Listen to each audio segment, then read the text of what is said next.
ന ന ന കൃതണരകാം കൃതണരകാം കൃതണര കൃതണരകാം കൃതണരകാം കൃതണര കൃതണരകാം കൃതണരകാം കൃതണരകാം ന ന ന.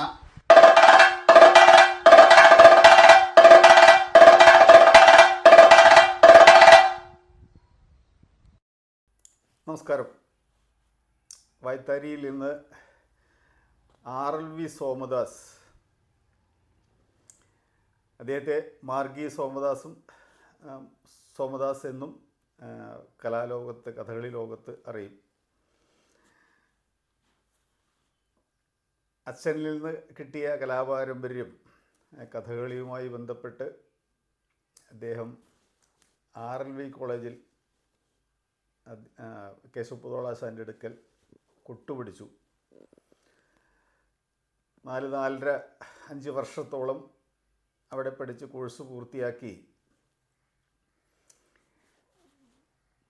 ഒരു സുപ്രഭാതത്തിൽ, അല്ലെങ്കിൽ ഒരു സുപ്രഭാതത്തിലല്ല, ഒരു അരങ്ങിൽ അല്ലെങ്കിൽ കളിയിൽ പ്രശസ്തനായ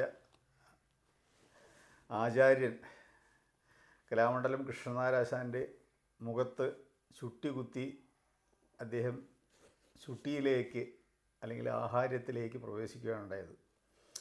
അതിനു മുൻപ് അദ്ദേഹം ഒരു ചുട്ടി പരിശീലനം എവിടെയും ഉണ്ടായിട്ടില്ല. ചിത്രകലയും വരയും ഒക്കെയായി ബന്ധപ്പെട്ട താല്പര്യം മാത്രമാണ് അദ്ദേഹത്തിന് മുതൽക്കൂട്ടുള്ളത്. അങ്ങനെ അദ്ദേഹം ചുട്ടി കലാകാരനായി. കൊട്ട് പഠിച്ചതുകൊണ്ട് നിരവധി കളിയരങ്ങുകളിൽ അദ്ദേഹം കളിക്ക് കൊട്ടുകയും ഉണ്ടായിട്ടുണ്ട്. മാർഗി എന്ന കഥകളി സ്ഥാപനത്തിൽ അദ്ദേഹം ജോലി പ്രവേശിക്കുന്നതോടുകൂടി ആ സ്ഥാപനത്തിൻ്റെ വളർച്ചയിലും കഥകളി വേഷങ്ങളുടെ ആഹാര്യ നിർമ്മാണത്തിലും അതിൻ്റെ പുതിയ പുതിയ അവതരണത്തിലും അദ്ദേഹം ശ്രദ്ധ കൂടുതൽ ചെലുത്തി. നിരവധി കഥകളികൾ സമീപ പ്രദേശങ്ങളിൽ സംഘടിപ്പിക്കുന്നതിന് അദ്ദേഹത്തിന് സാധിച്ചു. ഉത്തരവാദിത്ത ബോധത്തോടു കൂടി ഒരു സ്ഥാപനത്തെ കൊണ്ടു നടക്കുന്നതിന് അദ്ദേഹം പരിശ്രമിച്ചു. ചുട്ടിയിൽ അദ്ദേഹത്തിന് പ്രത്യേക കാഴ്ചപ്പാടുകളുണ്ട്. ആഹാര്യത്തിൽ അദ്ദേഹത്തിന് പുതിയ പുതിയ അവതരണ ശൈലികളുണ്ട്. കൊട്ടും നിരവധി അരങ്ങുകളിൽ അദ്ദേഹം പ്രവർത്തിച്ചിട്ടുണ്ട്. അദ്ദേഹം അതെല്ലാം വിശദമായി നമ്മളോട് സംസാരിക്കുന്നുണ്ട്. എനിക്ക് ധാരാളം ഓർമ്മയുണ്ട്. അദ്ദേഹം നിരവധി അരങ്ങുകളിൽ നിറഞ്ഞ് കൊട്ടിയിരുന്നത്. മാർഗിയുടെ കഥകളിക്ക് വല്ലപ്പോഴും ഞാനും പോകുമ്പോൾ ഒപ്പം പ്രവർത്തിക്കാനുള്ള അവസരമുണ്ടായിട്ടുണ്ട്. അല്ലാതെ തന്നെ അദ്ദേഹം പല കളികൾക്കും പങ്കെടുക്കുന്നത് കണ്ടിട്ടുമുണ്ട്. ചുട്ടിക്കും കൊട്ടിനും പുരസ്കാരം നേടിയ അപൂർവം കലാകാരൻ, അപൂർവങ്ങളിൽ അപൂർവമായ കലാകാരനാണ് RLV സോമദാസ്. എങ്ങനെയും നമുക്ക് അദ്ദേഹത്തിൻ്റെ വർത്തമാനങ്ങൾ കേൾക്കാം. അദ്ദേഹത്തിനോടൊപ്പം അദ്ദേഹത്തിൻ്റെ സഹധർമ്മിണി കൂടിയുണ്ട്. വളരെ ശാന്തമായ ഒരു കുടുംബജീവിതം നയിച്ചു കൊണ്ടിരിക്കുകയാണ് അവർ ഇപ്പോൾ. പക്ഷേ അദ്ദേഹത്തിൻ്റെ കലാപ്രവർത്തനങ്ങൾ ഇപ്പോഴും തുടർന്നു കൊണ്ടിരിക്കുന്നുണ്ട്. എങ്ങനെയും നമുക്ക് അദ്ദേഹത്തിൻ്റെ വർത്തമാനങ്ങളിലേക്ക് കിടക്കാം. മേളവും ആഹാര്യവും ചുട്ടിയുമായി ഒട്ടേറെ നല്ല നല്ല കാര്യങ്ങൾ അദ്ദേഹം നമ്മോട് സംസാരിക്കുന്നുണ്ട്. അദ്ദേഹത്തിൻ്റെ കാഴ്ചപ്പാടുകൾ പറയുന്നുണ്ട്. എല്ലാവർക്കും ഇതിലേക്ക് വളരെ സ്നേഹത്തോടു കൂടി സ്വാഗതം ചെയ്യുന്നു. ഞാൻ നിർത്തുന്നു. നമസ്കാരം സോമചേട്ടാ. ഞാൻ സോമചേട്ടൻ്റെയും സഹധർമ്മിണി സരസ്വതി അമ്മയുടെയും കുറച്ച് കുടുംബ വിവരങ്ങൾ, പിന്നെ ഈ കല എങ്ങനെയാണ് ഈ ചുട്ടിയിലേക്ക് അല്ലെങ്കിൽ കൊട്ടിലേക്ക് കഥകളി മേഖലയിലേക്ക് വന്നത് എന്നുള്ള വിവരങ്ങളൊക്കെ ഒന്ന് അറിയാൻ വേണ്ടിയിട്ടാണ്. പാരമ്പര്യമായിട്ട് സോമചേട്ടൻ്റെ കുടുംബത്തിൻ്റെ അച്ഛനോ അമ്മാവനോ മുത്തച്ഛനോ അങ്ങനെ ആരെങ്കിലും ഈ കലയുമായി ബന്ധപ്പെട്ടിട്ടുണ്ടായിരുന്നു? എങ്ങനെയായിരുന്നു കുട്ടിക്കാലം? അതൊക്കെ ഒന്ന് ഓർത്തെടുത്ത് നമുക്ക് പിന്നീടുള്ള വിവരങ്ങളിലേക്ക് വരാം. അപ്പോൾ സോമൻ ചേട്ടൻ അതൊന്നും പറഞ്ഞാൽ തെറ്റില്ല. കുട്ടിക്കാലത്തെ വിവരങ്ങൾ, എത്രാമത്തെ മകനായിരുന്നു, എത്ര മക്കളുണ്ടായിരുന്നു, അച്ഛൻ്റെ പേരെന്താണ്, അമ്മയുടെ പേരെന്താണ്, അങ്ങനെയൊക്കെ ഒന്ന് പറഞ്ഞത്. എൻ്റെ അച്ഛൻ്റെ പേര് പുളിമാത്ത് രാഘവൻപിള്ള എന്നാണ്. അമ്മ ഭാർഗവിയമ്മ. ഞങ്ങൾ 7 മക്കളാണ്. അതിലേറ്റവും ഇളയവനാണ് ഞാൻ. എൻ്റെ മൂത്ത ജ്യേഷ്ഠനും കഥകളി, അച്ഛൻ ഒരു കഥകളി നടനും കഥകളി കോപ്പിൻ്റെ മാനേജരുമായിട്ട് തെക്കനാട്ടിൽ ഏകദേശമുള്ള സ്ഥലം മൊത്തം അച്ഛൻ കളിച്ച സ്ഥലങ്ങളാണ്. അച്ഛൻ വലിയ ബഹുമാനവും എല്ലാം ഉള്ള ആൾക്കാരാണ് ഇവിടെ. ആരും എവിടെ പറഞ്ഞാലും അച്ഛൻ്റെ പേര്. ഏകദേശം ഏത് കാലത്താണത്? അതൊരു 950 അല്ലെങ്കിൽ അതിനൊക്കെ മുമ്പായിരിക്കും. അതെ, കൃഷ്ണരാജാനൊക്കെ ഇങ്ങോട്ട് തെക്കനാട്ടിൽ വന്ന കാലം. പിന്നെ അച്ഛന് കൃഷ്ണരാജാൻ എഴുതിയ എഴുത്ത് തന്നെ എൻ്റെ ഞാനത് ആശാനെ കൊണ്ടുവന്ന് ഞാൻ പഠിക്കാൻ ചെന്നപ്പോൾ കാണിച്ചിട്ടുണ്ട്. അതെ, അതായിരിക്കും. കാരണം ആശാനിന് 6 രൂപ തന്നാലേ കളിക്ക് വരുള്ളൂ രാമപിള്ള ആശാനി എന്ന് പറഞ്ഞുകൊണ്ട് എഴുതിയ എഴുത്ത് അച്ഛൻ സൂക്ഷിച്ച് വെച്ചത് ഞാനത് ആശാനെ കൊണ്ട് കാണിച്ചിട്ടുമുണ്ട്. അപ്പം ആ കാലഘട്ടത്തിൽ അല്ല ഞാൻ എനിക്ക് കഥകളിയായിട്ട് യാതൊരു ഇഷ്ടവും ഉണ്ടായിരുന്നില്ല ശരിക്കും. പിന്നെ കഥകളി ഉള്ള സ്ഥലത്ത് അച്ഛൻ ഈ മണികണ്ഠനൊക്കെ കെട്ടാനായിട്ട് എന്നെ കൊണ്ടുപോകും. അങ്ങനെ മണികണ്ഠനൊക്കെ ഞാൻ ധാരാളം കെട്ടിയിട്ടുണ്ട്.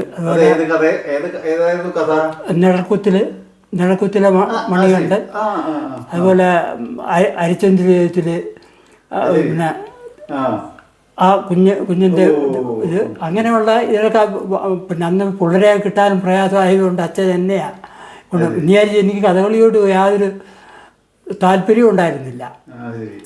മൂത്ത ചേട്ടൻ കഥകളി കുറച്ചു കാലം പഠിച്ചു. അത് കഴിഞ്ഞ് പുള്ളി നിർത്തി. അത് കഴിഞ്ഞ് എൻ്റെ ഉടൻ ചേട്ടൻ എന്ന് പറയുമ്പോൾ അച്ഛൻ്റെ 6ാമത്തെ പുള്ളി കഥകളി പിന്നെ കുറച്ച് പഠിച്ച് അത് നാട്ടിൽ വെച്ച് പഠിച്ച്. അത് കഴിഞ്ഞിട്ട് പിന്നെ കൃഷ്ണരാജൻ്റെ അടുത്ത് കലാമുള്ള കൃഷ്ണരാജൻ്റെ RLVയിൽ ചേർന്ന് പഠിച്ചു. അവിടുത്തെ കോഴ്സെല്ലാം പാസ്സായി.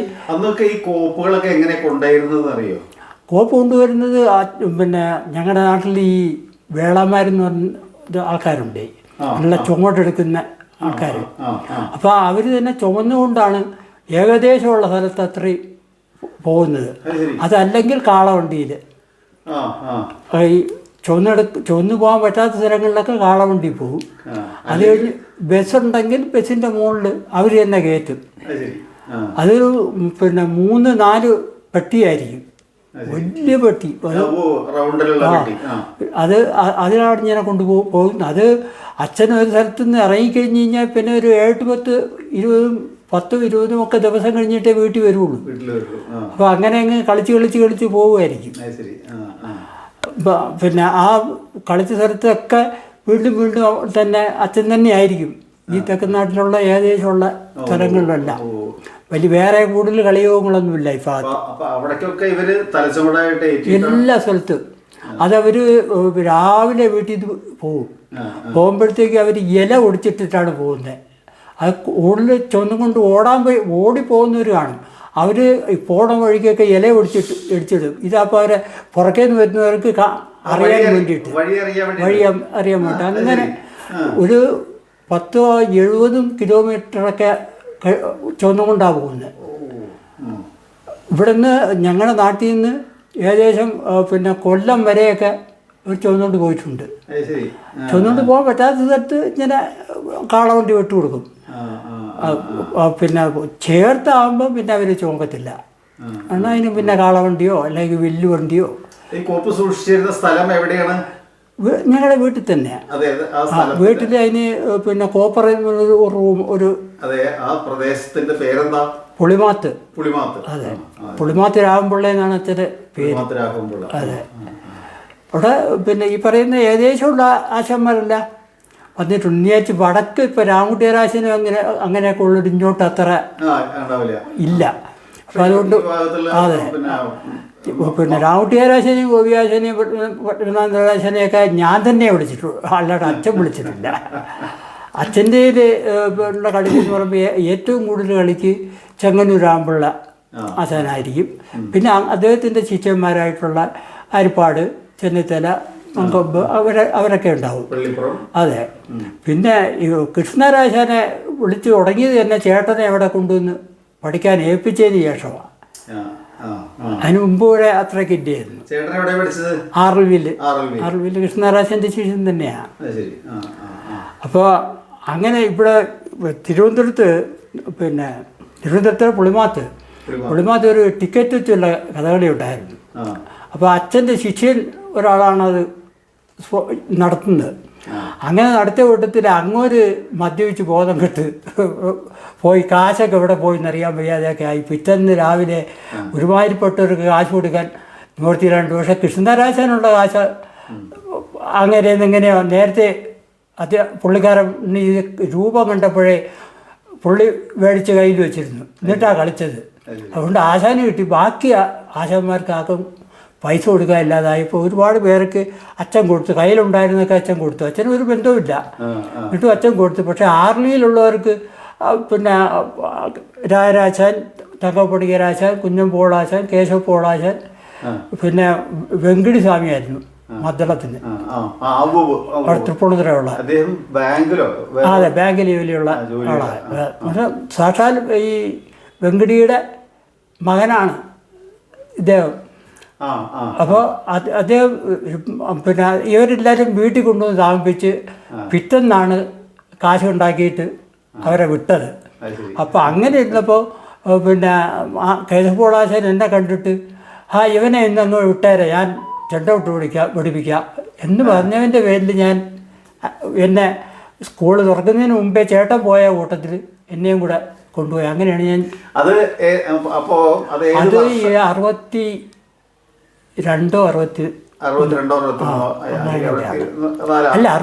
60-ലാവും. 64 ഞാൻ കോഴ്സ് കഴിഞ്ഞു.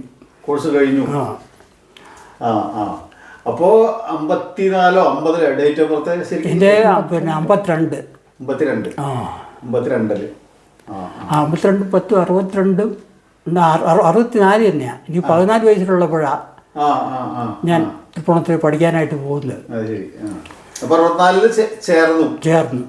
68 കോഴ്സ് അല്ലേ? അതെ, 68 കോഴ്സ് കഴിഞ്ഞ് പിന്നെ ഒരു കൊല്ലവും കൂടെ കഴിഞ്ഞാണ് പരീക്ഷ നടന്നില്ല. അപ്പോൾ അതുകൊണ്ട് അവിടെ പോവുമായിരുന്നു. അപ്പോൾ ആദ്യത്തെ പഠനം എന്ന് പറഞ്ഞാൽ ശരിക്കും പഠിച്ചു തുടങ്ങിയത് ആർവിയിൽ തന്നെയാണ്. അതെ, വേറെ ആരുമില്ല, വേറെ ഒന്നുമില്ല. നേരെ കേട്ടിട്ടുമില്ല. കളിക്ക് പോകുമ്പോൾ ഞാൻ അച്ഛൻ കഥകളി കൊണ്ടുപോകുമ്പോൾ കേൾക്കുന്നല്ലാണ്ട് ഞങ്ങളുടെ നാട്ടിൽ ചെണ്ടക്കാരൊന്നുമില്ല. കൂട്ടുകാരെ ആരൊക്കെയെന്ന് അറിയോ? ഈ അച്ഛൻ്റെ കളിക്കോപ്പിലോ കൊണ്ടുപോയിരുന്ന കാലത്ത് കഥകളി കൊട്ടിയിരുന്നത് ആരൊക്കെയാണെന്ന് അറിയോ? അന്ന് കൊട്ടിരുന്നത് പലരുമാണ്. തിരുവല്ല ഒരു ഓലപ്പടിക്കൽ ആണ് മിക്കവാറും ഉള്ള കളിക്ക്. അച്ഛൻ്റെ സ്ഥിരം ചെണ്ടക്കാരനായിരുന്നു. പിന്നെ പുറത്തുനിന്ന് വിളിക്കേണ്ടി വരുമ്പോഴത്തേക്ക് പിന്നെ പലരെയും വിളിക്കും. വാരണാസി, അങ്ങനെ ഒത്തിരി പേരുണ്ട്. കേശവ മാഷയൊക്കെ വിളിച്ചിട്ടുണ്ട്. പിന്നെ ഞാൻ ചെന്നതിന് ശേഷം പിന്നെ കേശവപോളാശാനെയാണ് കൂടുതൽ വിളിച്ചിട്ടുള്ളത്. അങ്ങനെ എല്ലാ കളിക്കും പക്ഷേ വലിയ കളിയും ചെറിയ കളിയും എല്ലാ അച്ഛൻ്റെ കേറാമിൽ തന്നെയാണ് പോകുന്നത്. കണ്ടല്ലൂരിൽ നിന്നങ്ങനെ വളരെ കുറവാണ്. ഇങ്ങോട്ട് അങ്ങോട്ട് ഇതിലും തെക്കോട്ടാ. എങ്ങനെയും അപ്പോൾ 4 വർഷം 4 കൊല്ലം 4-4.5 കൊല്ലം വരെ പഠിക്കേണ്ടി വന്നു പരീക്ഷയ്ക്ക് വേണ്ടിയിട്ട്. പഠിച്ചത് 4 കൊല്ലമേ ഉള്ളൂ. അപ്പോൾ അരങ്ങേറ്റം ഏത് കാലത്താണ്ടായത്? അരങ്ങേറ്റം 66-ലോ 2ാമത്തെ കൊല്ലം അരങ്ങേറ്റം. അതെ, അതെ അതെ അതെ. അത് കൊട്ടിയിരുന്ന ആരൊക്കെ ഓർമ്മയുണ്ടോ? ഇല്ല, കൊട്ടി ഞാനും പിന്നെ ഈ വെങ്കടിസ്വാമിയും കൂടെയാണ്. അതെ, വെങ്കടിസ്വാമിയാ. പാട്ട് പാടിയിരുന്നോ? പാട്ട് തങ്കപ്പണിക്കരാശന. അല്ലേ? അക്കാലത്തുണ്ടായിരുന്ന മറ്റു വേഷക്കാര് സഹപാഠികളെ ഓർമ്മയുണ്ടോ? ആരൊക്കെയാണ് ഉണ്ടായിരുന്നത്? ഉണ്ട്. ഏകദേശം എല്ലാവരെയും ഓർമ്മയുണ്ട്. അതിൽ കുറച്ചൊക്കെ മരിച്ചു.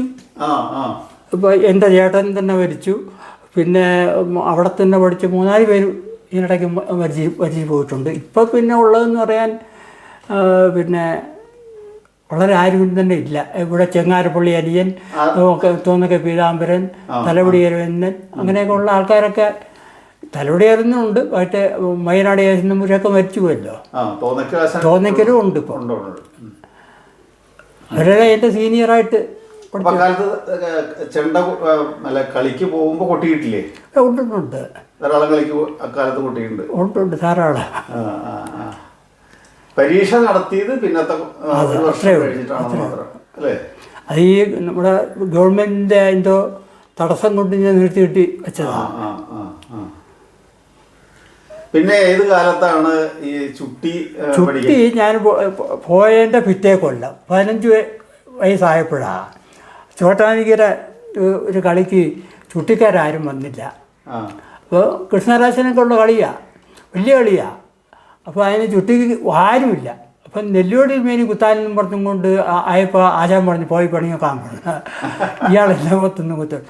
പിന്നെ അപ്പോൾ സംഘാടക തിരുമേനിയോട് പറഞ്ഞു, പിന്നെ ആർലി ചെന്ന ഒരു കൊച്ചനവിടെ ഉണ്ട്, അവൻ കുറച്ച് പടമൊക്കെ വരയ്ക്കുന്ന കൂട്ടത്തിലാണ്.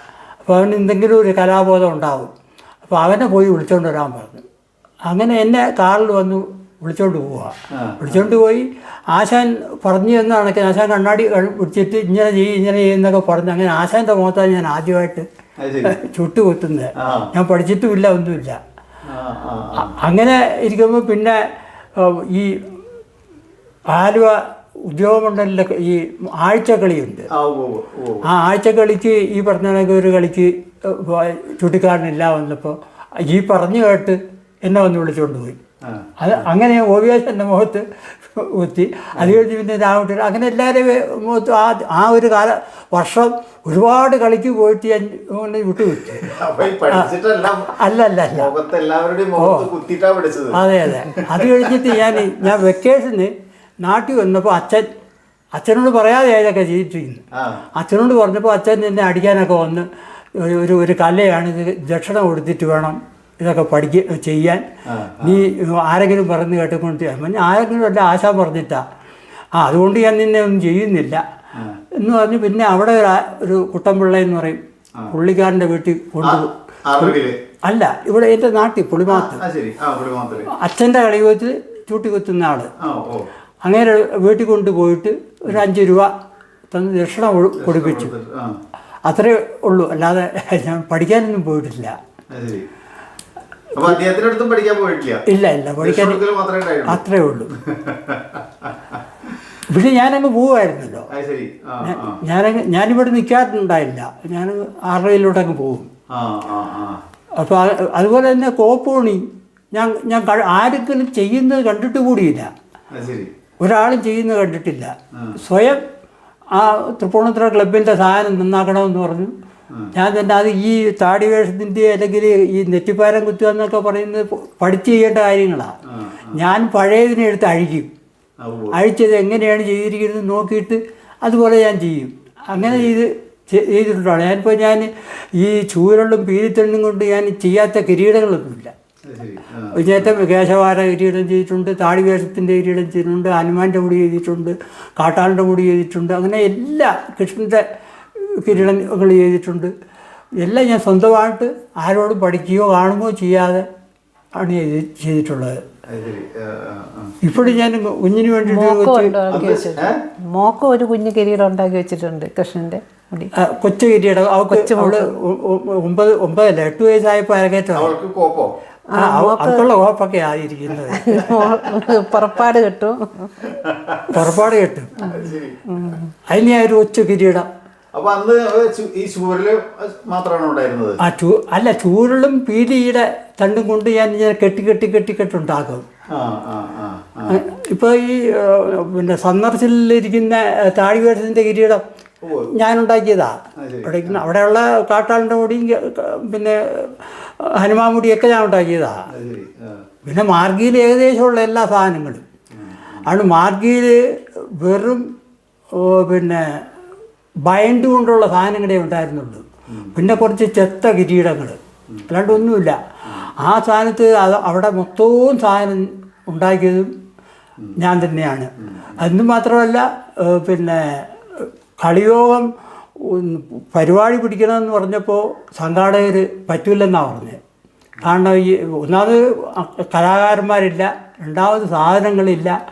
അതുകൊണ്ട് കളി പിടിച്ചു കഴിഞ്ഞ് കഴിഞ്ഞാൽ നഷ്ടം വരും, അത് നികത്താൻ നമ്മളെ കൊണ്ട് പറ്റില്ല. അന്ന് 75,000 രൂപയുള്ളൂ ഗ്രാൻഡ്. അപ്പോൾ ആകെ ഞങ്ങൾക്ക് എല്ലാവർക്കും ശമ്പളം തരാനും കുട്ടികൾക്ക് ഇത് കൊടുക്കാനും എല്ലാം കൂടെ 75,000 രൂപയുള്ളൂ. അപ്പോൾ അതുകൊണ്ട് ഇനി പറ്റത്തില്ലെന്ന് തോന്നുന്നു. അപ്പോൾ ഞാൻ പറഞ്ഞു അത് ഏതായാലും ഞാൻ കളി നടത്താം. അപ്പോൾ നഷ്ടം വന്നാൽ താൻ കൊടുത്തോളണം. അത് ഞാൻ മുന്നേ എഴുതി കൊടുക്കേണ്ടി വന്നു. നഷ്ടം വന്നാൽ ഞാൻ തന്നുകൊള്ളാം എന്ന് എഴുതി കൊടുത്തിട്ട് ആണ് സമ്മതം കിട്ടിയത്. അപ്പോൾ പിന്നെ ഞാൻ ഈ പറയുന്ന തെക്കൻ നാട്ടിലുള്ള ഏകദേശമുള്ള സ്ഥലത്തെല്ലാം ക്ഷേത്രങ്ങളിൽ പോയി ചെന്ന് കാണുമ്പോൾ എൻ്റെ അച്ഛൻ്റെ പേര് പറഞ്ഞാൽ എല്ലാവർക്കും അറിയാം. അപ്പോൾ ആ അച്ഛൻ്റെ മോനെന്ന് ഉള്ള ഒരു പരിഗണനയിൽ, രണ്ട് മാർഗിൽ നിന്നുള്ള പരിഗണനയല്ല, അച്ഛൻ്റെ ഒരു പുളിമാത്തരാമപിള്ളയുടെ മോനാണ് വന്നേക്കുന്നത്. അപ്പോൾ പിന്നെ നമുക്ക് ഒന്ന് പരീക്ഷിച്ച് നോക്കാമെന്ന് പറഞ്ഞ് കളി തന്നാണ് മാർഗിക്ക് കളി ഉണ്ടാകുന്നത്. ആ കൊല്ലം പിന്നെ ഫെബ്രുവരി 25-ന് ശേഷമാണ് ഇത് സംഗതി. എന്നിട്ട് ഞാൻ ആ ഏപ്രിൽ വരെ ആയപ്പോഴത്തേക്ക് 30 കളി ഒപ്പിച്ചു. അതിൽ പിന്നെ 36,000 രൂപ ലാഭം ഉണ്ടാക്കി. 36,000 രൂപ ലാഭം ഉണ്ടാക്കി മേയിലുള്ള കമ്മിറ്റിയിൽ കൊണ്ട് കൊടുത്തപ്പം അപ്പോൾ ഉടനെ സ്ഥലം കൂടെ പറഞ്ഞു ഏതായാലും ഈ കാശ് ഞങ്ങൾക്ക് തരണ്ട, ഇയാൾ ഇവിടുത്തെ കോപ്പ് എന്നായിക്കോളൂ. അങ്ങനെ ഞാൻ ശരിക്ക് മാർഗിയുടെ കോപ്പിൻ്റെ ഉത്തരവാദിത്വം എനിക്ക് തന്നെയാണ്. അല്ലാണ്ട് പൈസ പോലും മാർഗിയല്ല, ഞാൻ നാട്ടുകാരെ നിന്ന് ഉണ്ടാക്കിയത് ഞാൻ അന്ന് തൊട്ട് ഞാൻ ചെയ്യുന്നത് എങ്ങനെയാ വെച്ചാൽ ഒരാളെ കഥകളിക്ക് വിളിച്ചാൽ മാർഗിക്ക് ഒരു ഇത്ര തുക. അന്ന് മാർഗിക്ക് 8,000 രൂപയാണ് ഒരു ദിവസത്തെ കളിക്ക്. ആ 8,000 രൂപയെ ഞാൻ വാങ്ങുള്ളൂ. കളിക്ക് ഓബിയേശൻ കാണും, കൃഷ്ണരാശൻ കാണും, രാമകുട്ടിയരാജൻ, അങ്ങനെ പലരും എല്ലാവർക്കും ചെണ്ടയ്ക്കായാലും പാട്ടിനായാലും എമ്രാന്തിരിയും ഒക്കെ സ്ഥിരമുള്ള കളികളാണ്. അവരെല്ലാം പൈസ മേടിക്കുന്നത് നേരിട്ടാണ്, വിളിക്കുന്നത് ഞാനാ. വിളിച്ച് അവർക്ക് ഇത്ര രൂപ കൊടുക്കണമെന്ന് ഞാൻ കമ്മിറ്റിക്കാരിൽ എഴുതി കൊടുക്കും. ആ എഴുതി കൊടുക്കുന്ന കാശ് അവിടെ ചെല്ലുമ്പോൾ അവർ അങ്ങോട്ട് ചെന്ന് മേടിച്ചോളൂ കൊണ്ടുപോകുമെന്ന് പറയും. കാരണം ഞാൻ ആ കാശ് വാങ്ങി എന്നുള്ള പേരുദോഷം ഈ നിമിഷം വരെ എനിക്കില്ല.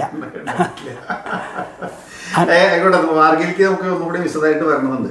അതിനു മുമ്പ് ഇപ്പോൾ RLVയിലത്തെ കോഴ്സ് കഴിഞ്ഞിട്ട് പിന്നെ മെയിനായിട്ട് ചെണ്ട കൊട്ടാനാണോ പോയിരുന്നത്? രണ്ടും പോയിരുന്നു. ചെണ്ട കൊട്ടാനും പോയി, ചുട്ടി കുത്താനും പോയിരുന്നു. അതൊരു ഒരു തരത്തിൽ പറഞ്ഞാൽ എറണാകുളം മുതലുള്ള കളികൾക്കൊക്കെ പോയി. എറണാകുളത്ത് നേരത്തെ ഞാൻ പിന്നെ നിങ്ങളുടെ നാട്ടിൽ പിന്നെ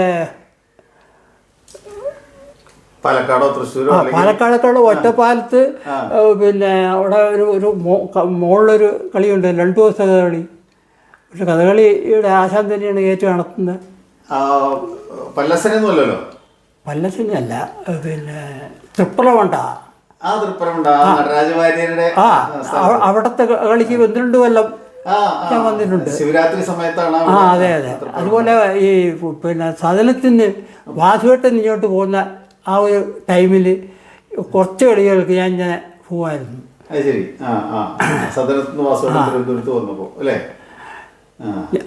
അവിടെയൊക്കെ ഞാൻ സ്ഥിരം ചെണ്ടയ്ക്ക് പോകുമ്പം പിന്നെ 1-2 ചുട്ടുകൂടെ കുത്തും, അത്രയേ ഉള്ളൂ. അപ്പോൾ ആരാ മെയിൻ ഉള്ള വെച്ച് കഴിഞ്ഞാൽ അവർക്ക് ഞാൻ ചെയ്തു കൊടുക്കാറുണ്ട്. അല്ല, ഉണ്ണികൃഷ്ണനുള്ള കളികൾക്കും അങ്ങനെ ഉണ്ടായി. അല്ല, എന്നാലും നമുക്ക് രണ്ടുപേർക്കും മാത്രം അറിഞ്ഞാൽ പോരല്ലോ, നമുക്ക് പൊതുവിൽ അറിയാൻ ഉള്ള. അപ്പൊ ശരിക്ക് ഞാൻ ഇപ്പൊ വേറെ ഇതൊന്നും ചോദിക്കുകയല്ല, എങ്ങനെയാലും പഠിച്ചതിനോട് താല്പര്യം ഉണ്ടാവും. എന്നാലും നമുക്ക് കൊട്ടുമ്പോഴാണോ ചുട്ടി കുത്തുമ്പോഴാണോ ഒരു തൃപ്തി അല്ലെങ്കിൽ സന്തോഷം? അല്ല, അത് പിന്നെ ചെണ്ടയ്ക്കാണ്. ചെണ്ട കൊട്ടുമ്പോഴാണ്. ചുട്ടി ഞാൻ ഇപ്പം തന്നെ ഞാൻ മാർഗിൽ നിന്ന് തുടങ്ങിയതിന് ശേഷം ഇതുവരെയും ഞാൻ കളിക്ക് പോയിട്ടില്ല, ചുട്ടിക്ക് പോയിട്ടില്ല. അത് ഞാൻ എനിക്ക് അതിനോട് താല്പര്യമുണ്ട്. അതുകൊണ്ട് തന്നെയാണ് എൻ്റെ ജീവിതം, അതും കൂടെയാണ് എൻ്റെ ജീവിതം. പക്ഷേ എന്ത് വിചാരിച്ചിട്ട് അതിന് മാത്രം പോകുന്ന കാര്യത്തിൽ ഇപ്പം എനിക്കിഷ്ടമല്ല. ഞാനിപ്പോൾ പോകാറില്ല, ആര് വിളിച്ചാലും പോകാറില്ല. പക്ഷേ ഇങ്ങനെ ചെയ്യും. ചെണ്ടയ്ക്ക് വിളിക്കുമ്പോൾ ആരെങ്കിലും അത്യാവശ്യം ഒന്ന് നമുക്ക് വേണം ചേട്ടാ അല്ലെങ്കിൽ സോമ എന്നൊക്കെ വിളിക്കുന്നവരുണ്ടല്ലോ. അപ്പോൾ അവർ ഒന്ന് ചെയ്യാമോ എന്ന് ചോദിക്കുമ്പോൾ ചെയ്തു കൊടുക്കുന്നതല്ലാതെ പൈസയ്ക്കുമല്ല. ചെണ്ടയ്ക്ക് മാത്രമേ ഞാൻ പണ്ടും അത്രേ ഉള്ളൂ. പിന്നെ ആ പഠിച്ചിരുന്ന കാലത്തും ഈ ചുട്ടിക്ക് നടന്ന കാലത്തും എന്ന് പറഞ്ഞു കഴിഞ്ഞാൽ ഈ ചുട്ടിക്കൊരു എക്സ്പീരിയൻസ് കിട്ടാൻ വേണ്ടിയിട്ട് ഞാൻ ഒരുപാട് നടന്നിട്ടുണ്ട് എന്നുള്ളതല്ലാതെ ഞാൻ പിന്നെ ഒരു ഇതായിട്ട് ചെണ്ടയ്ക്ക് മാത്രമേ ഉള്ളൂ. ആ കാലത്തുള്ള ഒരുവിധം വേഷക്കാരുടെ കളികൾക്ക് കൂട്ടിയിട്ടുണ്ടാവില്ല, എല്ലാവരുടെ കളിക്കും കൂട്ടിയിട്ടുണ്ട്. അങ്ങനെ ഒരു ഭാഗ്യമുണ്ട്. പിന്നെ ആരും ഉള്ളൂല്ലെങ്കിൽ പോലും തെറ്റ് പൊട്ടിയാൽ പോലും ആരും ഒന്നും നമ്മളോട് എന്നോടുള്ള വ്യക്തിപരമായ സ്നേഹമായിരിക്കാം, പക്ഷേ എന്നെ ഒന്നും പറഞ്ഞിട്ടുമില്ല. പിന്നെ സന്തോഷമായിട്ട് കൃഷ്ണനാരസായനം ഒക്കെ ഉള്ള കാലത്താണല്ലോ ആറുകളിൽ വെച്ചിരിക്കുന്നത്. അപ്പോൾ കഥ ചൊല്ലിയാടുന്നതോ അല്ലെങ്കിൽ കഥയെക്കുറിച്ചൊക്കെ കൃത്യമായിട്ട് ധാരണ ഉണ്ടാവുമല്ലോ. അതുണ്ട്. പിന്നെ അത് മാത്രമല്ല, കൊട്ടുന്ന അങ്ങോട്ട് കേമായിട്ട്. പിന്നെ കുട്ടിക്കാലത്ത് പഠിച്ചിരുന്ന സമയത്തൊക്കെ ഒരു നന്നായിട്ട് കൊട്ടുമായിരുന്നു. അത് കഴിഞ്ഞിങ്ങനെ ഈ കോപ്പൂണി വന്നാണ് ഈ കൊട്ട് കീഴ്പോട്ട് മാഗി വന്ന് തീരെ പോയി. ഏത് അപ്പോൾ ആർവിയിൽ 4 കൊല്ലം കഴിഞ്ഞ് പിന്നെ ഒരു വർഷത്തിന് ശേഷം പരീക്ഷ കഴിഞ്ഞ് പിന്നെ കുറേ പരിപാടികൾക്ക് പോയി. പിന്നെ ഏത് കാലത്താണ് ഈ തിരുവനന്തപുരത്ത് മാറി? തിരുവനന്തപുരത്ത് ഞാൻ വന്നത് പിന്നെ 75-ലാണ്. അപ്പോൾ 68, 69 കോഴ്സ് കഴിഞ്ഞ് പിന്നെ ഒരു 6-7 വർഷം തൃപ്പൂണിത്തുറ തന്നെ ഞാൻ താമസിച്ച് കളിയൊക്കെ പോയി. അങ്ങനെ ഓരോന്ന് ഇതുകൊണ്ടാണെന്നാ. അത് കഴിഞ്ഞ് പിന്നെ ഞാൻ ശരിക്കും പറഞ്ഞപ്പോൾ ഒരു കമ്പനിയിൽ ജോലിക്ക് പോകാൻ വേണ്ടിയിട്ട് കാത്തിരിക്കുമ്പോഴാണ് ഈ പിന്നെ ചെങ്ങാൽപ്പള്ളി അനിയൻ വന്ന് പറഞ്ഞു ഇങ്ങനെ മാർഗിയിലൊരു ഇതുണ്ട് അവിടെ വരണമെന്ന് പറഞ്ഞു. അങ്ങനെ ഞാൻ 75 ഇങ്ങോട്ട് വരികയായത്. ഇല്ല, അപ്പുക്കുട്ടൻ നായർ സാർ പറഞ്ഞതിൻ്റെ പേരിൽ ആരെങ്കിലും ഒരാളെ കിട്ടുമെന്ന് തിരക്കിയപ്പോൾ ഇങ്ങനെ ഒരാളുണ്ട്, ഞാൻ ചോദിച്ചു നോക്കാം എന്ന് പറഞ്ഞിട്ട് അവിടെ കളിക്ക് വന്നപ്പോൾ എന്നോട് ചോദിച്ചതാ. അങ്ങനെ ഞാൻ വന്നതാ. ഞാൻ അപേക്ഷ കൊടുത്തിട്ടും അങ്ങനെ ഒന്നും വന്നൊന്നുമല്ല. ഞാൻ ഇവിടെ വന്നതിന് ശേഷവും പിന്നെ ഞാൻ പിന്നെ 1 കൊല്ലം കഴിഞ്ഞപ്പോൾ ഞാൻ രാജിവെച്ച് വീണ്ടും ഇവിടെ നിന്ന് പോയി. അപ്പോൾ ഏകദേശം ഒരു 20, 22, 23 വയസ്സിൽ ആർക്കിലെത്തിയിട്ടുണ്ടാവും. ഏകദേശം 75-ലല്ലേ പറഞ്ഞത്? അതെ അല്ലേ? 52, 10, 62, 72, 73, 75. 24 വയസ്സിൽ. അപ്പോൾ ഒരു വർഷം മാർഗിയിൽ വന്നു. അതെ. അക്കാലത്ത് ആരൊക്കെ മാർഗിലുണ്ടായിരുന്നു? അന്ന് പിന്നെ മാങ്കുളമുണ്ട്, ഇഞ്ചക്കാട് രാമേന്ദ്രൻ, പിന്നെ രാമൻ നമ്പൂതിരി, ബാബുവേട്ടൻ, പിന്നെ ഹരിദാസ് ശ്രീമേനി, ഞാൻ ശ്രീപേര അവിടെ. എനിക്ക് ചെണ്ടയം ചുട്ടി എന്നാണ് അപ്പോയിന്റ് ഉള്ളത്. കേട്ട അനുഭവം ഉണ്ടല്ലോ എല്ലാവർക്കും അല്ലേ? അപ്പോൾ എന്നിട്ട് ഒരു വർഷം അവിടെ നിന്നു.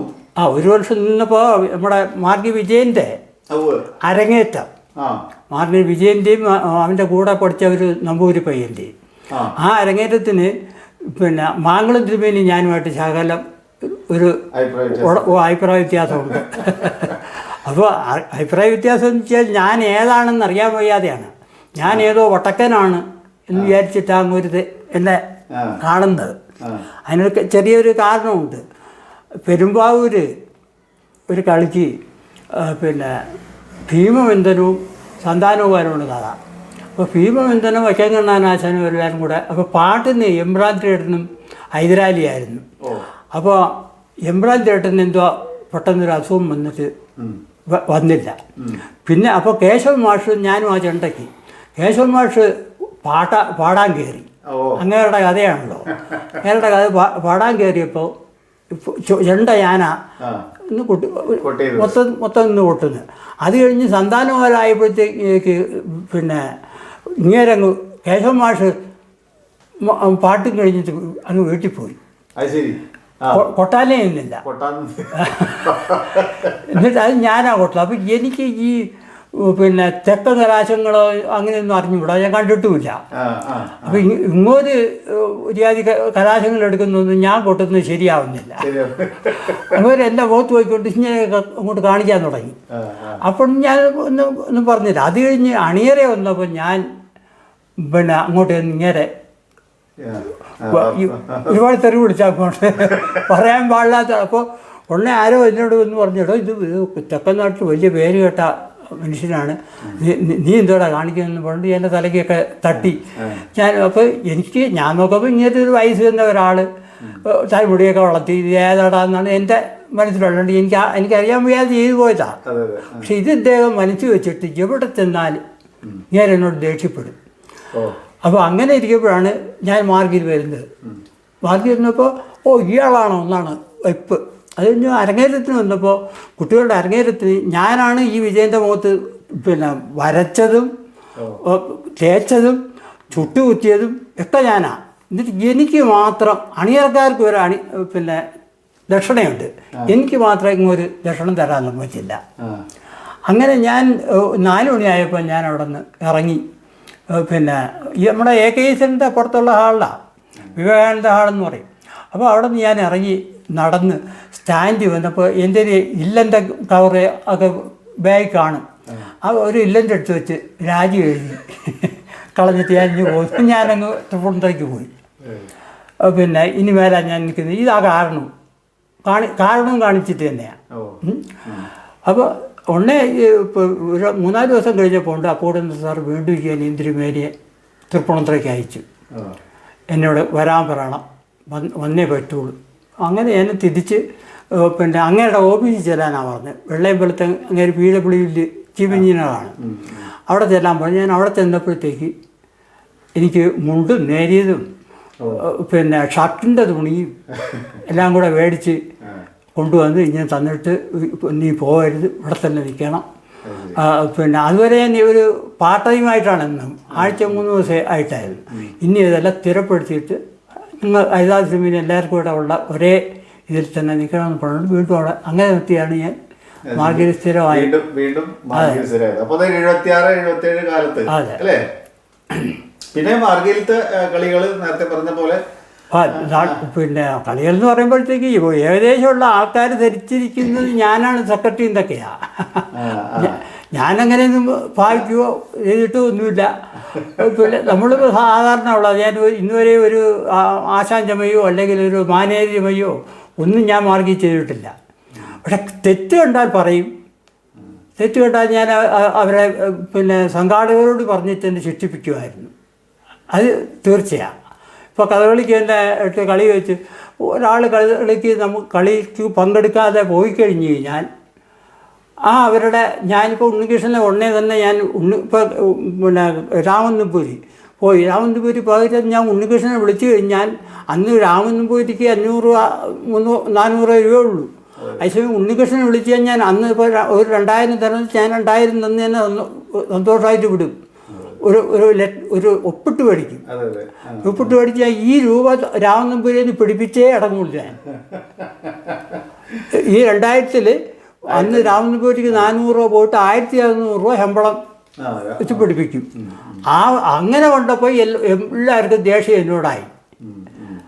അങ്ങനെ ഭയങ്കര വിരോധമൊക്കെ ഉണ്ട്. അത് ഞാൻ പോയിക്കാറില്ലായിരുന്നു. അത് പോയി പണി വെക്കാം. അതുകൊണ്ട് കഥകളി ഒരുപാട് കളിയാണ്. ആ ഒരു കളിയുടെ ഏറാഫാണ് ഇന്നും ഇപ്പോൾ അവർ കളിക്കുന്നത്. അല്ലാണ്ട് ഇന്ന് അവർ അവരുടെ കേമത്തം കൊണ്ടല്ല കളിക്കുന്നത്. ഇന്ന് വളരെ മോശമായ രീതിയിലുള്ള കളിയാണ്. അന്നതൊന്നുമല്ല. ഒരാളില്ലെന്ന് വെച്ച് കഴിഞ്ഞാൽ അതിന് പകരം അവരെയും കാട്ടി വലിയവരെ വിളിക്കുകയുള്ളൂ. അവരെയും കാട്ടി താന്ന ആളിനെ വിളിക്കുകയില്ല. എന്തിനിപ്പോൾ ഞാനതിന് പോകുന്നു? നമുക്ക് കളിയാണല്ലോ ഒന്നാമത്. അപ്പോൾ അതുകൊണ്ട് നഷ്ടം വന്നാലും നഷ്ടം ആർക്കും എനിക്കതായാലും വരില്ല. പക്ഷേ പിന്നെ പേരുദോഷം കിട്ടരുത്. ആ നിലയ്ക്ക് തന്നെ ചെയ്തു പോയിട്ടുണ്ട്. അപ്പോൾ കൃഷ്ണനാരായണനും മാങ്കുളാശാനും പിന്നെ ആരൊക്കെയാണ് അക്കാലത്ത് വേഷത്തിനോ അല്ലെങ്കിൽ മറ്റു? കുറച്ചു കാലം കഴിഞ്ഞപ്പോൾ പിന്നെ മാങ്കുളം തിരുമേനി അവിടെ നിന്ന് പിണങ്ങിപ്പോയതിന് ശേഷം പിന്നെ അതിന് പകരം കൃഷ്ണനാരായണനെ, അത് 80-ലാണെന്ന് തോന്നുന്നു. 80-ൽ കൃഷ്ണനാരായണനെ വരുത്തി. ആശാൻ ഒരു 10 കൊല്ലം ആ ആ അവിടെ ഉണ്ടായിരുന്നു. ആ കാലത്തേക്ക് സോമചേട്ടൻ ഇവിടെ താമസം തുടങ്ങി. അതെ, തിരുവനന്തപുരത്ത്. തിരുവനന്തപുരത്ത് ഞാൻ കുറച്ചു കാലം പിന്നെ നാട്ടിൽ പോയി വീടൊക്കെ വെച്ച് അവിടെ താമസിച്ചു. ഇവരുടെ അവിടെയായിരുന്നു ഞാൻ സ്ഥിരം. പിന്നെ ഞാൻ വരികയുള്ളൂ. അവിടെ താമസം തുടങ്ങിയത് കല്യാണം കഴിയുന്നതിന് മുമ്പേണോ? അല്ല, കല്യാണം കഴിഞ്ഞതിന് ശേഷം. അപ്പൊ നീ സരസ്വതി ചേച്ചി എന്നാണ് കല്യാണം വിവാഹം? ഇല്ല, അത് പിന്നെ അച്ഛൻ രാമേന്ദ്രൻ പിള്ളയായിട്ടുള്ള ഒരു കോണ്ടാക്റ്റാണ്. അപ്പോൾ രാമേന്ദ്രൻ പിള്ള ഇങ്ങനെ അച്ഛനോട് പറഞ്ഞു, ഇങ്ങനൊരു പെങ്ങളുണ്ടെന്ന് പറഞ്ഞു. അപ്പോൾ അച്ഛൻ പറഞ്ഞു, ഇന്ന് അത് ആലോചിക്കാം. അങ്ങനെ അച്ഛനാ രാമേന്ദ്രൻ പിള്ള, എൻ്റെ സഹോദരൻ ഇഞ്ചക്കാട് രാമേന്ദ്രൻ പിള്ളായി. അതെ അതെ, അത് അറിയാൻ വേണ്ടിയിട്ടാണ്. എനിക്കറിയാം, നേരത്തെ പറഞ്ഞതുപോലെ എനിക്കറിയാം. ഇഞ്ചക്കാട് രാമേന്ദ്രൻ പിള്ള ആശാന്റെ, അതായത് രേഷം ആശാന്റെ സഹോദരിയാണ്, ഇളയ സഹോദരിയാണ്. അപ്പോൾ അങ്ങനെ ആ ഒരു ബന്ധത്തിലാണ് വിവാഹം കഴിച്ചത്. അപ്പോൾ അത് കഴിഞ്ഞിട്ട് പിന്നെ അവിടെ വീട് വയ്ക്കാനുള്ള കാര്യം എന്ന് വെച്ച് കഴിഞ്ഞാൽ ഇവൾക്ക് പിന്നെ അമ്മയും അച്ഛനും 2 പേരുണ്ട്, ചേട്ടാനിയന്മാരാണ്. അപ്പോൾ അവർ എൻ്റെ കൂടെ താമസിക്കുള്ളൂ. അപ്പോൾ പിന്നെ എനിക്ക് എല്ലാത്തിനും കൂടെ ഇങ്ങോട്ട് കൊണ്ടുവരാൻ വയ്യാത്തതുകൊണ്ട് ഞാൻ അവിടെ വീട് വെച്ചു. അങ്ങനെ എൻ്റെ കൂടെ ആയിരുന്നില്ല. അപ്പോൾ കല്യാണം കഴിയുന്നതിന് മുമ്പ് സോമചേട്ടനെ കണ്ടിട്ടുണ്ട്. കഥകളിക്കൊക്കെ പോവായിരുന്നു? അല്ല, ഞാൻ വീട്ടിൽ വന്നിട്ടുണ്ടായിരുന്നു. കല്യാണത്തിന്, രാമേന്ദ്രൻ ചേട്ടൻ്റെ കല്യാണത്തിനൊക്കെ വരുമായിരുന്നു. അങ്ങനെ കണ്ടിട്ടുണ്ട്. പെരിന്താനിയിൽ വാടകയ്ക്ക് താമസിച്ചോണ്ടിരുന്നു. അപ്പൊ ഞാൻ വരുമ്പോ കണ്ടിട്ടുണ്ട്. ഞങ്ങൾ കണ്ടിട്ടുണ്ട്, വേണ്ടിയിട്ടൊന്നുമില്ല. കല്യാണം കഴിക്കും എന്നുള്ള ധാരണ ഉണ്ടായിരുന്നില്ല. ഇല്ല ഇല്ല. കല്യാണം കഴിഞ്ഞതിന് ശേഷം കഥകളിക്കൊക്കെ പോയിട്ടുണ്ടോ? ഇവിടെ താമസിക്കുമ്പോ മാർഗീയ പരിപാടി നടത്തുമ്പോ പോവായിരുന്നു അല്ലേ? ഈ സോമചേട്ടൻ കോപ്പുകൾ ഉണ്ടാക്കുമ്പോ ഏതെങ്കിലും തരത്തിൽ തുന്നാനോ അല്ലെങ്കിൽ കോപ്പുകൾ ഉണ്ടാക്കാനോ നിറടാനോ കല്ല് വെക്കാനോ പീലി അങ്ങോട്ടൊന്നും അടുപ്പിക്കത്തില്ല. പിന്നെ എന്തെങ്കിലും പിടിച്ചു കൊടുക്കാനൊക്കെ അത് തന്നെ നമ്മൾ പിടിക്കുന്നത് ഇഷ്ടമാവില്ല. അതൊക്കെ സ്വന്തമായിട്ട് തന്നെ ചെയ്യണം.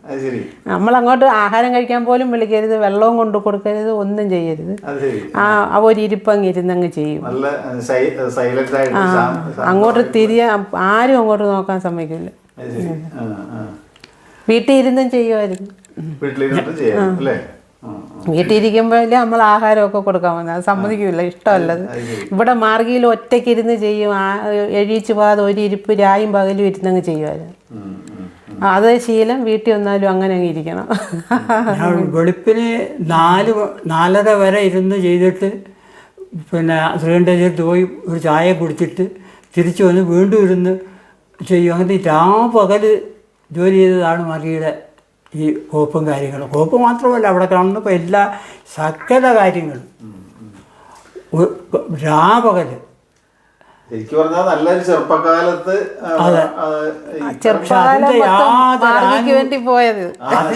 അതിൻ്റെ യാതൊരു ആനുകൂല്യവും ഈ പഴയ സംഘാടകർക്കേ അറിയുള്ളൂ എൻ്റെ കഷ്ടപ്പാട്.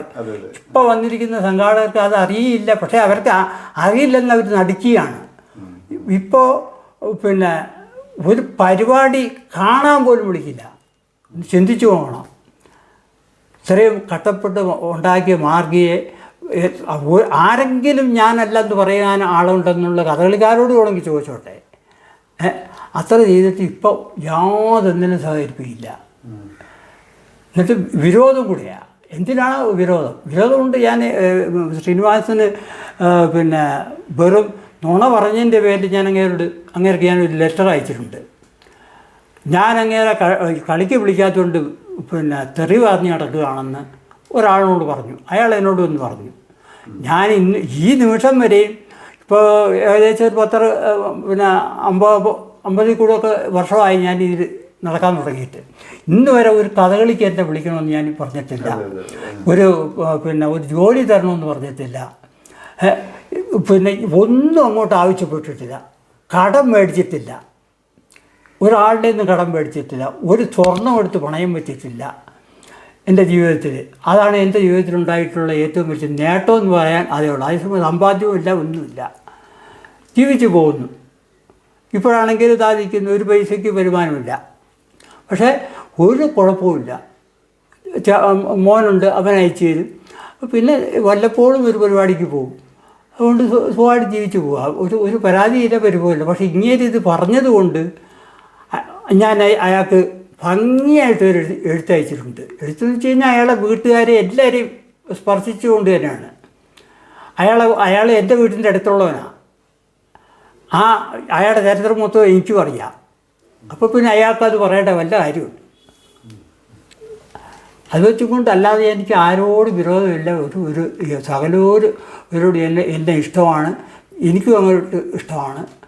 അങ്ങനെ കഴിഞ്ഞിട്ട് ഇപ്പോൾ മാർഗിൽ തന്നെ ഞാനുള്ളപ്പം വടക്കുന്ന ആര് വന്നത് ഗോപിയാശാനടക്കം റൂം എടുക്കില്ലായിരുന്നു.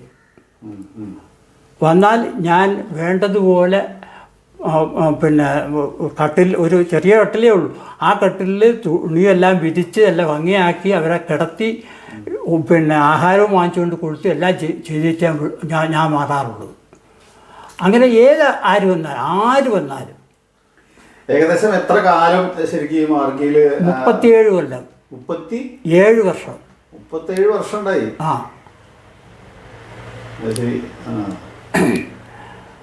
37 കൊല്ലം കഴിഞ്ഞ് ഇറങ്ങിയപ്പോഴാണ് പിന്നെ ഒരു കൊല്ലം പിന്നെ വിസിറ്റിംഗ് പ്രൊഫസർ എന്ന് പറഞ്ഞിട്ട് വച്ചിട്ട് ഒരു കൊല്ലം കഴിഞ്ഞപ്പോഴത്തേക്ക് മതിയായി.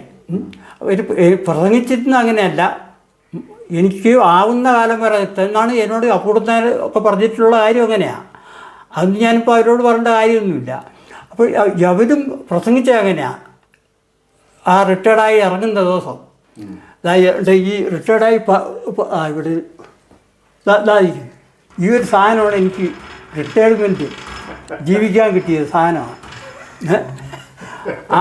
അല്ലാതെ വേറൊന്നും കിട്ടിയിട്ടില്ല. 10 പൈസയും കിട്ടിയിട്ടില്ല. പിന്നെ അടച്ച കാശ് തന്നെ എല്ലാം തന്നൊന്ന് കണക്ക് ചോദിച്ചിട്ട് അവർ കണക്ക് തന്നിട്ടില്ല. നമ്മളെ പിടിച്ചുകൊണ്ടിരുന്നല്ലോ, ആ തുക പോലും അതിൻ്റെ കണക്ക് ചോദിച്ചിട്ട് തന്നിട്ടില്ല. അപ്പോൾ 37 വർഷം സർവീസ് ചെയ്തിട്ട് പിന്നെ ഒരു വർഷം ജോലി ചെയ്തു. അതിൻ്റെ പിറ്റേ കൊല്ലമാണ് പിന്നെ ഓണാഘോഷത്തിന് പിന്നെ എന്നെ വിളിച്ചില്ല. ഞാൻ ഇറങ്ങിയ ആ കൊല്ലം.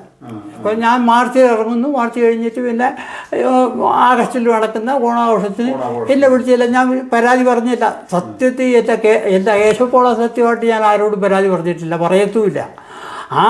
എന്നിട്ടാണ് അങ്ങേരെ അത് പരാതി പറഞ്ഞു എന്നെ. അപ്പോൾ അവർക്ക് എന്നെ അപകർഷാബോധമുണ്ട് എന്നെ വിളിക്കാത്തത്. അത്രയും കാലം ഈ ഓണാഘോഷം ഉണ്ടായ കാലം തൊട്ട് ഞാനാണ് നടത്തിക്കൊണ്ടിരിക്കുന്നത്. അല്ലാണ്ട് വേറെ ആരുമല്ല. ഇയാൾ ഏറ്റതിന് ശേഷവും ഞാൻ തന്നെ നടത്തിക്കൊണ്ടിരിക്കും. ഇയാൾ 2006 വരുന്നു.